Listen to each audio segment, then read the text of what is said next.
सोनाली और राहुल की शादी को कुछ ही महीने हुए थे। शादी के बाद वो राहुल के पैतृक गांव आए। गांव के बाहर एक पुराना कुआं था, जिसके पास जाने से लोग मना करते थे। कहते थे कि रात में वहां एक औरत की परछाई दिखाई देती है। एक रात लाइट चली गई, घर में अंधेरा था। राहुल टॉर्च लेकर बाहर निकला, सोनाली भी साथ हो ली। अचानक उन्हें कुएं की दिशा से किसी औरत की रोने की आवाज सुनाई दी। दोनों डर गए, लेकिन आवाज बार बार आने लगी। राहुल ने हिम्मत कर कुएं के पास जाकर देखा।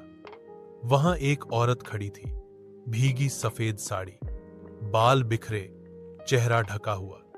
जैसे ही सोनाली पास गई, औरत ने उसका हाथ पकड़ लिया। सोनाली को लगा जैसे बर्फ ने उसे पकड़ लिया हो। औरत ने कहा, मुझे इंसाफ दिलाओ। मुझे मेरे ही पति ने इस कुएं में धक्का दिया था।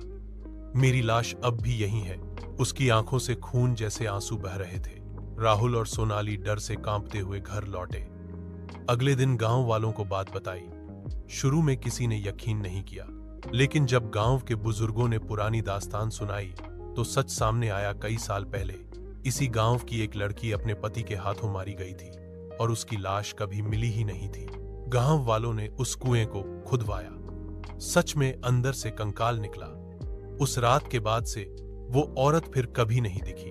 लेकिन सोनाली आज भी कहती है कि जब आत्मा ने उसका हाथ पकड़ा था, उसने उसके कान में ये भी कहा था, तुम मेरी जगह हो सकती थी।